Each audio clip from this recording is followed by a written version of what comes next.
What's going on YouTube? It's Jason again with JJ Drones, and it is not your typical JJ Drones intro because it's raining outside and I can't bring out the Sony camera, but we're out here doing the pre-trip inspection of the truck before we start our trip, and just want to make sure that everything is good to go. Now today we're going to be driving over to a truck stop over in Massachusetts where we're going to be parking for the night, and we're going to be doing our live stream. And then tomorrow morning we've got a 3 a.m. appointment for our first delivery, and then we have a 6 a.m. appointment for our second delivery. So tomorrow is going to be an interesting day, but I will let you guys see what I'm looking at.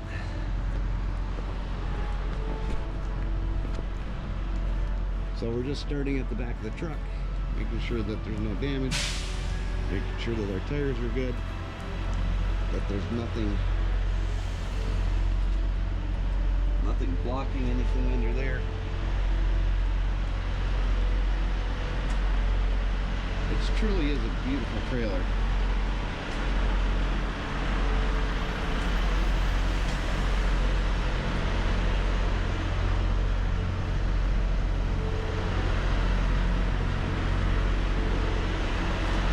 Check our tire pressures using your cat's eyes.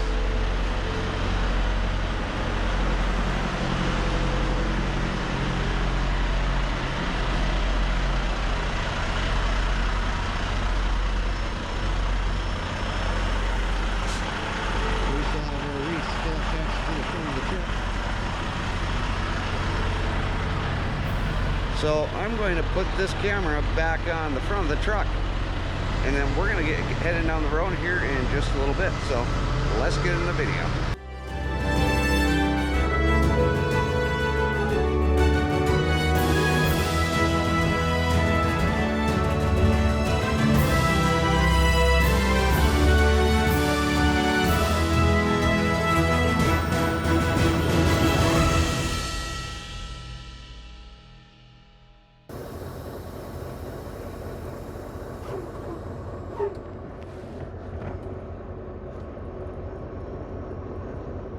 And we are off on to day 3 of our trip up to Maine.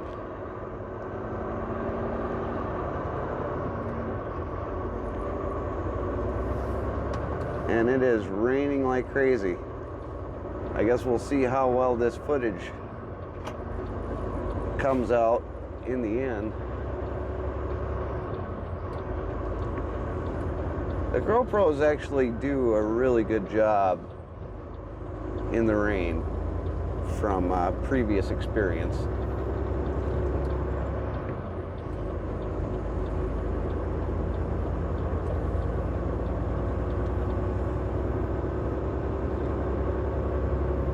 But we're up here on the New York Thruway.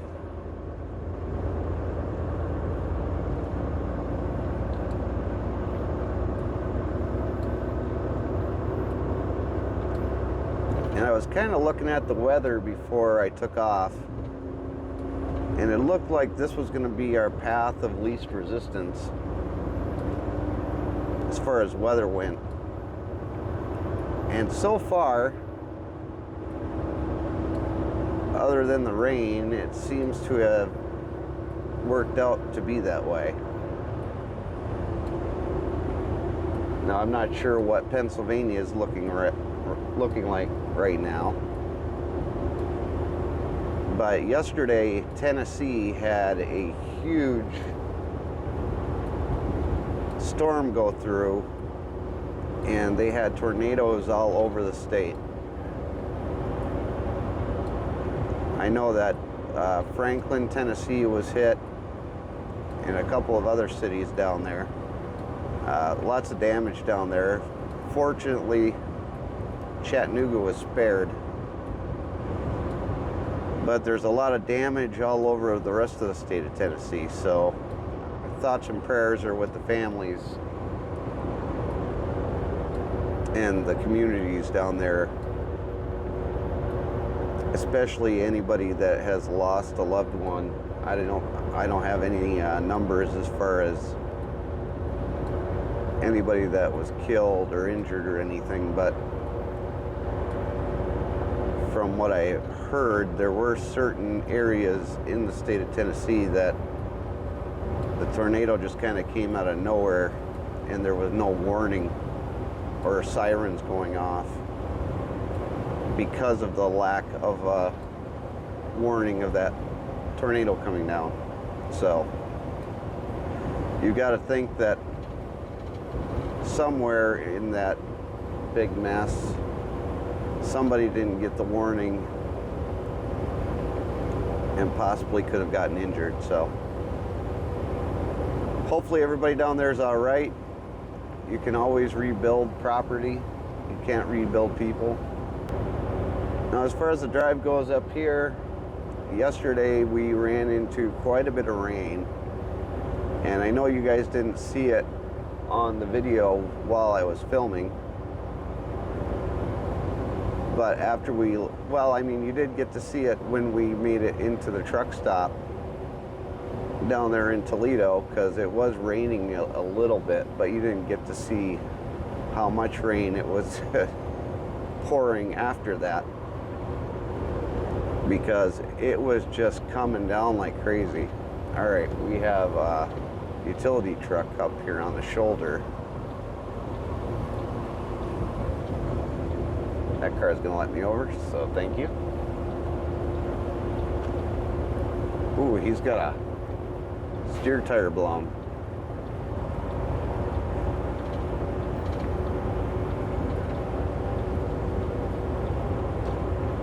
So anyways, driving through Cleveland was kind of a bear. Even just driving on the Ohio Turnpike. Now I understand that you have to drive safe. You have to drive safe whether it's raining or not. But people were driving as though there was going to be black ice when it's 57 degrees outside. And that I don't understand. And when you run into a situation like that where people are driving way below the speed limit for no real apparent reason, then you start getting other drivers that are very impatient, and they will try to counteract that. I don't know if you call it an overreaction. Let's just call it that, an overreaction to the weather. So they'll try and counteract that by being really dangerous, and they're weaving in and out of traffic, and they're exceeding the speed limit by far greater than they probably normally would. Well, I can't get into a person's mind, but that would be my thoughts, because they want to get in front of everyone that is driving super slow. And I ran into a lot of situations like that where I wasn't sure if the person that was passing all of us was even going to make it. And fortunately they did. Fortunately, we didn't end up having a situation where that person ended up going into a ditch and I'd have to stop and make sure everybody was okay, because that would not have been a good situation for them.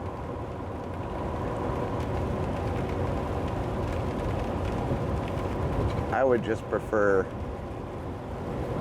everybody going home to their families at the end of the day. That's always going to be my preference. Call me crazy. I'm just hoping that Mother Nature gets this all out of her system right now. So when we get up to Maine and I'm able to take the tour again of the Wreath farm, it's a I mean, that's what I call it, is a wreath farm. That I will have plenty of opportunity to fly the drones. Now, I don't know how many drones I'm going to fly. I'm thinking that I want to take the Avata out. I don't know how wise that is, because the Avata is just super loud. But I'm wondering if there's going to be an opportunity to try and do some really low flying high speed video. Still yet to be seen. Definitely want to bring the Mini, maybe the Mavic 3 Classic. With the Mini, I've got the capabilities of tracking the car while we're going through, so that's definitely a possibility. So there's a lot of options that I have if the weather is nice. If it's snowing, then it's pretty much going to be limited to the Mavic 2 Pro. And not saying the Mavic 2 Pro is not a good drone. It is. It's a great drone. In fact, if you go back and you watch the footage from the day that Dan and I went out to test it after the update, which you can find in the cards right here, you can see that the Mavic 2 Pro's footage is just phenomenal. In fact, I think that's the only footage out of that entire video that I didn't have to do any sort of color correcting.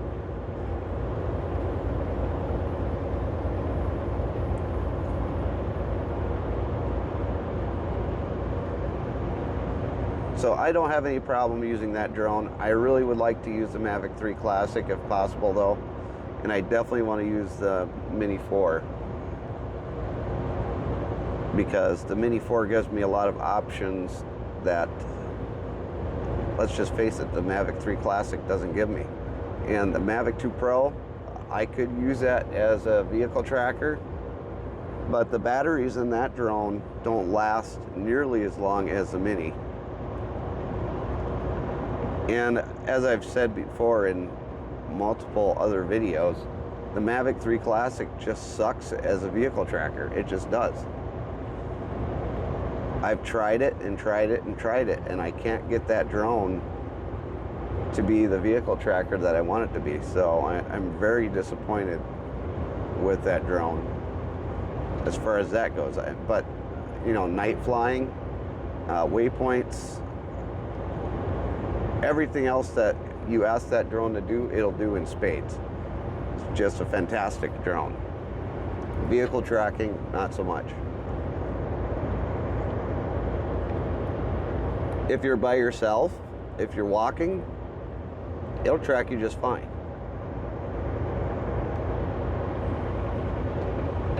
But it's not something you're going to bring out into the woods either, because it's so big. The obstacle avoidance is not as good as the Mini 4 Pro. So, you know, you kind of got to take it and use it for what its strengths are. It's just like any other tool. You're not going to bring a hammer to take a screw out of a wall, and you're not going to take a screwdriver to drive in a nail. Can it be done? Well, obviously somebody will be out there in the chat saying, you can hammer in a nail with a screwdriver. Well, of course you can. If you do anything you want to, if you put your mind to it. It's just not the most effective way to do it.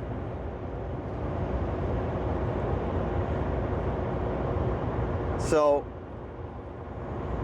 can the Mavic 3 Classic track a vehicle if I'm the one controlling the drone and not just using the intelligent features? Yes. Yes, it can. Then again,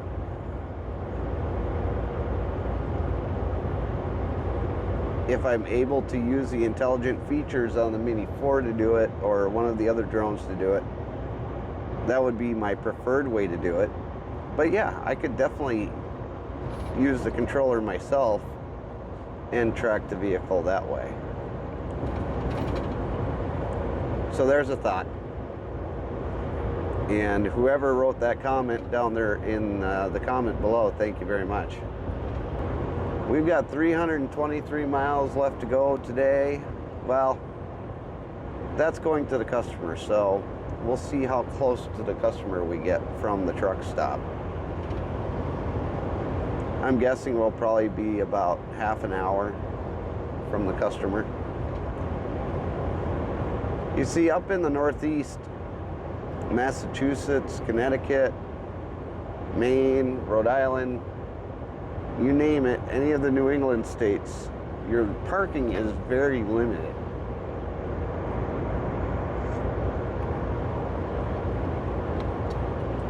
So a lot of the customers should really have overnight parking, and I've actually gone through and looked at all of the reviews for this customer that I'm going to in the morning, and some of the reviews say that it has parking in a lot next to it, and then there's other reviews that say there is no parking.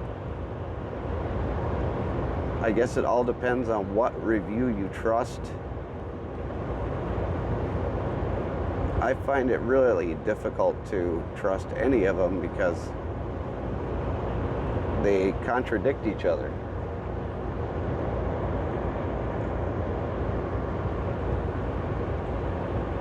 So I don't know. It'll be way early in the morning when we leave to go over there. So the drive over there is definitely not something that I'm going to be doing because you're not going to be able to see anything. In fact, not really sure how much filming I'm going to get done tomorrow as it is. We're gonna have to see. I would love to be able to film going and dropping these things off. In fact, I read that the docks over there at my first delivery are really tight. So I would love to do a video of me backing into one of their docks if they are super tight. But we'll have to see what the area looks like, if there's going to be enough lighting to even do anything like that. Because it doesn't even start getting light out until around 7:30, 8 o'clock in the morning. And I won't even be done, or I'll be at,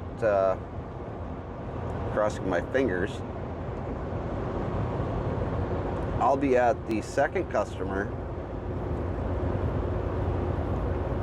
dropping off the rest of the load in the trailer by 6 o'clock.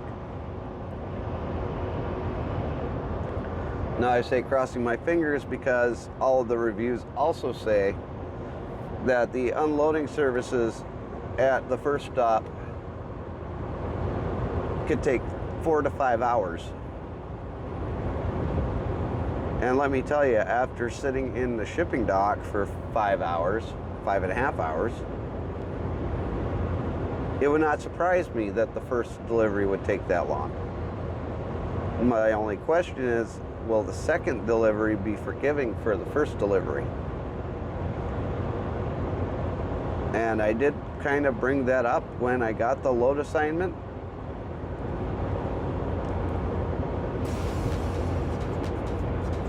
And all we can do is hope and pray that the lumper services at our first delivery do their job and do it quickly. That's all we can hope for.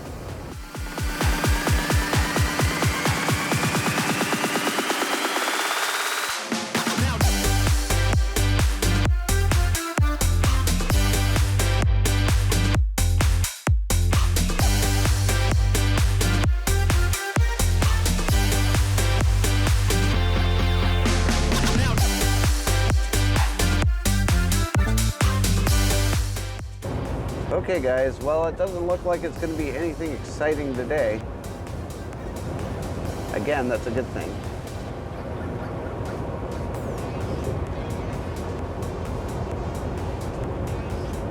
When you're driving, you prefer to have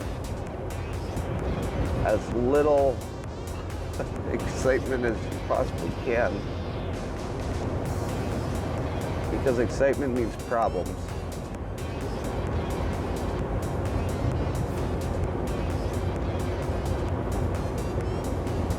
And we don't want any problems. We want this to go smoothly. We want to get up to Maine without any issues, and then we want to get from Maine down to Chattanooga without any issues. However, I do feel tomorrow is going to be where most of the drama happens.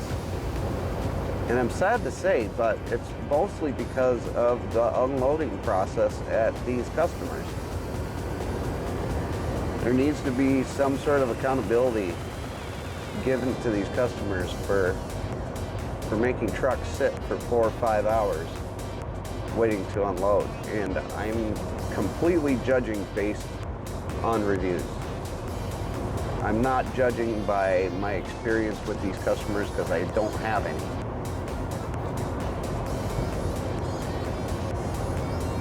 And I could see maybe 1, 2 reviews that say that the unloading process takes so long, but it's just many, many, many reviews saying the same thing. But we're gonna have to see. I could be completely wrong. I could get there, they could unload me within a reasonable period of time, and I could get to the next customer, unload, and everything will be good with the world. But that isn't necessarily the reality of the situation all the time. But as for right now, I think I'm going to give the GoPros a break. And I'll bring you back either when something exciting happens or when we make it to Massachusetts. So stay with me. Okay guys, so here's the situation. We are in Massachusetts. And my hat is crooked. And my hat is still crooked. So we are in Massachusetts, and the rain is still coming down. I changed out the GoPro batteries so that I had full power to finish out, hopefully, the rest of this trip. Maybe, maybe not. We shall see. But here's my dilemma. The place that I was expecting to park at is still an hour away from where I'm delivering Monday morning. And for me, that's too far. I don't want to have to try and get up and go at 1:30. Now, I mean,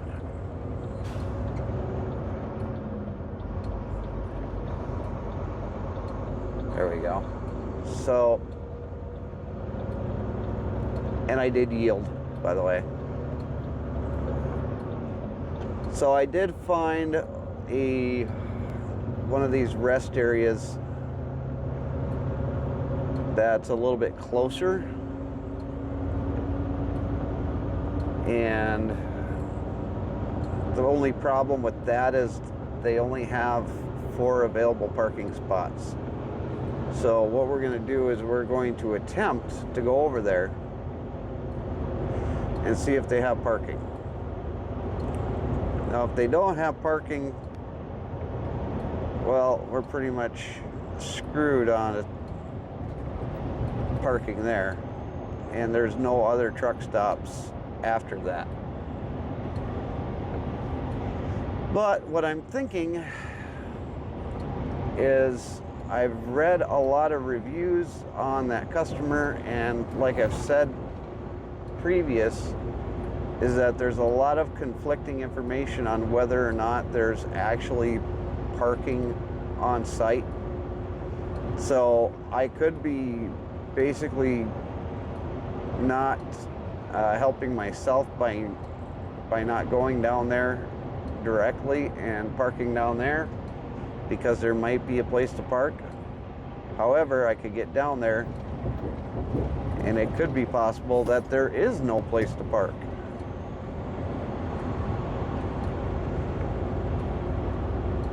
Driving in the Northeast is difficult. It is probably one of the most difficult places to drive because you don't have available parking like you do out west. I mean, even in California, there's a lot more places to park than you have anywhere out here in the Northeast. I really wish that somebody would tell these guys, hey, you got trucks coming into your state, you got to have places for these guys to park, but they don't.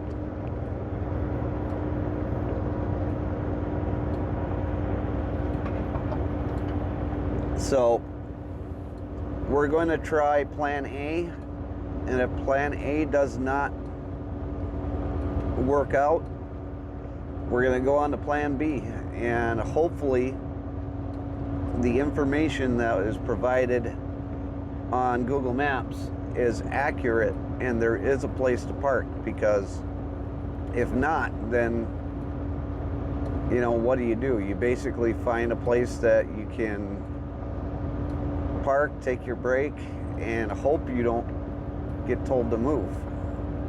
That's basically where I'm sitting right now.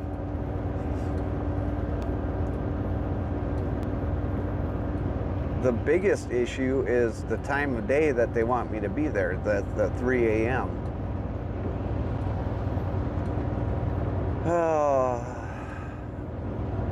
This is the frustrating part of truck driving. And tomorrow is the only day that we really have to worry about any of this.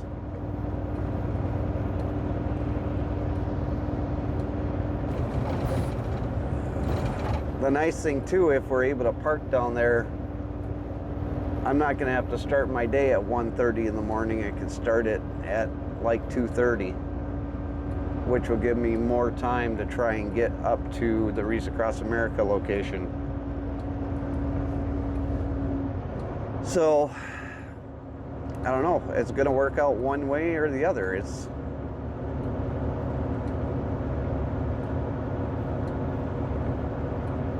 is what it is. But in the end, all of truck driving is planning. Planning out your day, planning out your trip. And I did have a plan as far as where to park for the night. But when I boiled it down to how long is it going to take me to get from where I'm parking to the customer in the morning, it didn't really seem like it was the best idea. I don't know, maybe it is.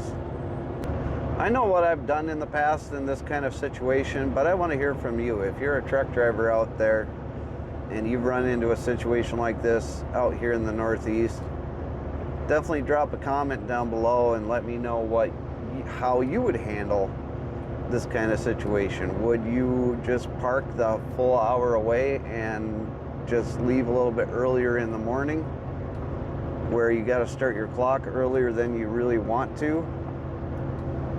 Do you get as close as you can and hope that there's parking at a smaller facility, even though you probably know that there isn't going to be a chance in heck that there's a parking spot? Or do you just drive down to the customer and, you know, it's easier to ask for forgiveness than ask for permission, kind of a thing. Go ahead and drop your comment down below and let me know how you would have handled it. And I do read every comment, and I try to reply to all of them as well. Yeah, seems like we're back on start, but go. I go right and you go left before it turns to red. It's true.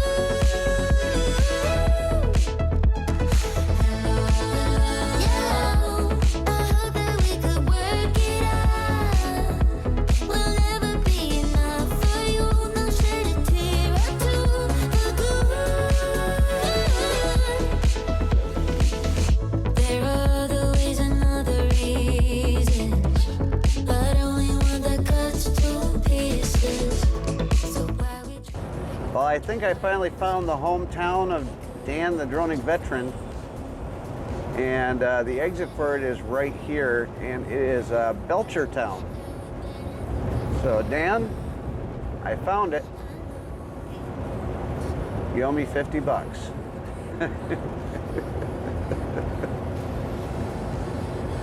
Okay, so here's the current situation. Next service plaza is 26 miles. That will leave me 35 miles away from my delivery in the morning. If there is parking there, we will park there. But if there is not parking there, like I said, we're going to drive on down and take the risk.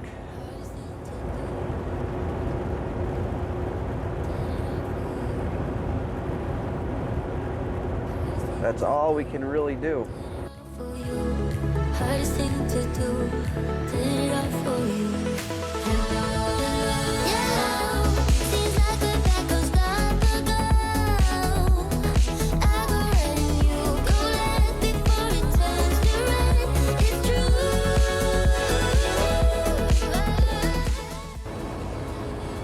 Come on, car. What are you waiting for?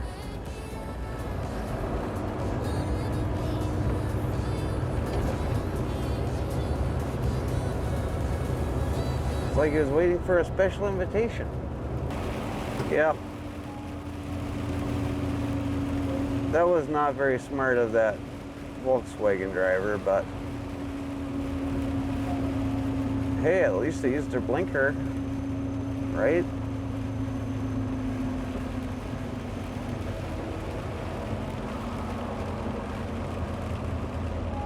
Literally slowed me down to 40 miles an hour.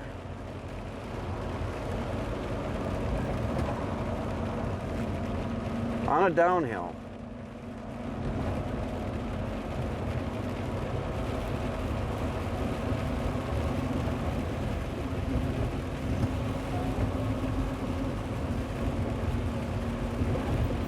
He would have been safer had he just stayed in front of the cars and done that.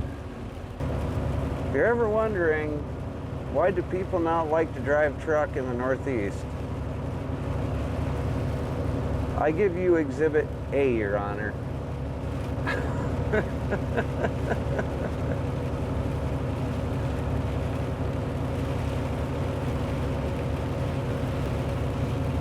These drivers are absolutely crazy. I wish that I could blame a lot of this bad driving because of the rain, but this bad driving is like this, whether it's raining or whether it's sunny or whether it's snowing, it doesn't matter. This bad driving happens every single day of the week up here. Today has actually been a huge disaster as far as trying to find a spot that would be good enough for us to park for a 3 a.m. appointment. Could we parked in Springfield? Yeah, we could have parked there, but I mean, it wouldn't have been the greatest idea Number one, even though you're leaving at that time in the morning in the Boston area, you never know what you're going to run into in traffic. So that 1 hour could be an hour and a half to 2 hours. I don't know. Well, we finally lost all of the GoPros. We've got nothing left. So I guess I will cut this off here, and I'll update you once we get to the customer. Okay guys, so we made it through all of that, and I actually walked down to the receiving, well, not even the receiving, there was a yard driver moving trailers over there at the UNFI warehouse, and I asked him, I said, where in the world can I park? Because there's no parking anywhere close to here, and I read in a review that there's actually a spot for trucks to park while we wait for our appointments. And so he directed me to the spot. So there is overnight parking here. You just have to know exactly where it's at. In fact, another truck is pulling in right now. But so I did get a spot to park. We are here, and I can go check in 30 minutes before my appointment time, which is 2:30 in the morning, because I have a 3 a.m. appointment time. So we're going to go ahead and do that early in the morning. If I'm able to get up and get the cameras rolling, I will do that. But there's no guarantee on that. But I will definitely try to at least get the cameras ready to go for when I leave there. Hopefully the weather's going to be a lot nicer tomorrow, because we've had rain all day today. And it would be nice to have a good day of driving, because today was just awful. But anyways, if you enjoyed this content, go ahead and hit the like button, hit the subscribe button, hit the notification bell so you can be notified the next time I upload one of these videos to YouTube. I can't wait to get up to Maine and see all the folks up there at Wreaths Across America, and that's going to be coming soon. So I appreciate you coming along for this ride with me, and we'll see you later on down the road. Bye guys.